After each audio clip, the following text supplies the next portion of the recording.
What happens when a woman steps into a world ruled by men, pistols in hand, and rewrites the laws of the sea? This isn't a legend or a sailor's tale. This is the real story of Anne Bonny, the woman pirate who defied empires and became a ghost of the Caribbean. Welcome to My History Bites, where we uncover the secrets, myths, and forgotten stories that history tried to bury. If you love tales of rebellion, power, and the sea's dark edge, make sure to hit subscribe. Because today, we're sailing into the life of one of the most dangerous women ever to fly the Jolly Roger. Chapter 1. Origins of a Rebel. Anne Bonny wasn't born into piracy. She was born into scandal. Around 1690, in County Cork, Ireland, a respected lawyer named William Cormac had an affair with his servant, Mary Brennan. The result? Anne Bonny, a living reminder of a social crime. When the truth got out, Cormac's career collapsed, so he fled with Anne and her mother to the New World, settling in the province of Carolina. There, Anne grew up in a world of trade, heat, and tension. People whispered about her origins. She didn't care. She learned to fight, to ride, and to hold her ground. One story claims she once stabbed a servant who insulted her. Another that she beat a man so badly he never tried again. Whether those tales are true or not, they fit the legend that would follow her. A woman who never bowed to anyone. But the fields of Carolina couldn't hold her forever. The wind was already calling her name. Chapter 2. The Step into Piracy. By her late teens, Anne was restless. She fell in love with a small-time sailor named James Bonny and married him against her father's wishes. That single act severed the last tie to her old life. Her father disowned her, and the couple sailed to the Bahamas in search of a fresh start. But Nassau was no ordinary island.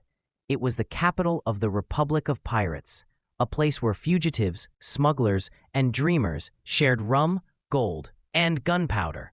James turned informant, selling out pirates to the governor for bounty money. Anne despised it. She didn't want safety. She wanted freedom. And in the smoky taverns of Nassau, she met the man who would change everything. John Rackham. Calico Jack, they called him. A pirate captain with bright clothes, a dangerous smile, and a reputation that burned across the Caribbean. For Anne, it wasn't just attraction, it was destiny. She left her husband behind and vanished into the sea. Chapter 3. Calico Jack and the Rise of a Pirate. Anne disguised herself as a man to join Rackham's crew aboard the sloop William. At first, only the captain knew her secret. But soon, it didn't matter. Anne proved herself in battle, sword and pistol blazing. The crew didn't see a woman. They saw a fighter. They said she cursed louder than any man, aimed straighter, and never hesitated when the cannon smoke rolled in.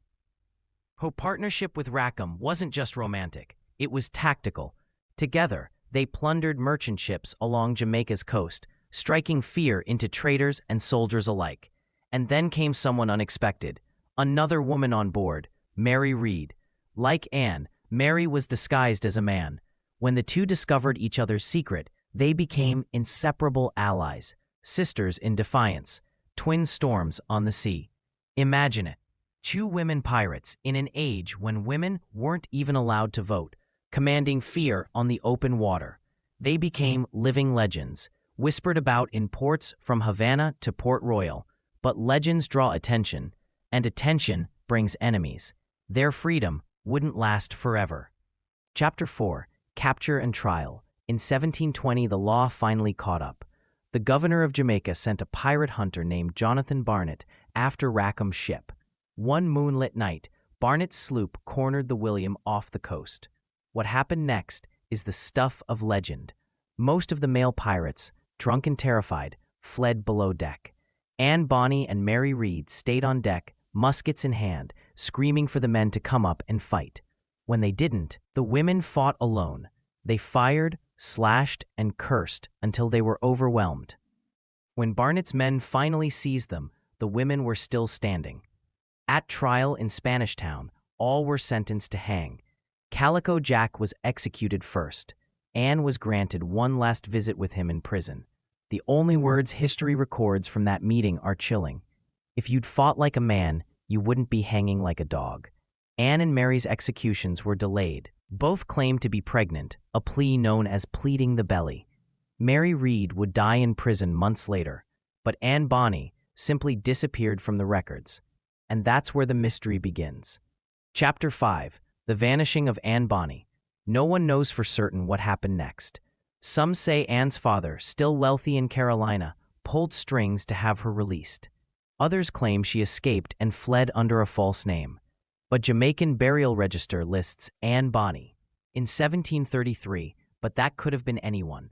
Another story says she returned home, remarried, and lived quietly until 1782, raising children and never speaking of her past. But if you listen to the sailors' tales, there's another version, that she stole away again under a new flag, sailing as a nameless captain who vanished into the deep.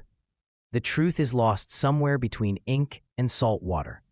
But maybe that's exactly how Anne would have wanted it. Chapter 6. Legacy of a Pirate Queen. Anne Bonny's story has been retold for centuries, in novels, games, and films. She's appeared in Assassin's Creed 4, Black Flag, Black Sails, and countless books that blur history with legend.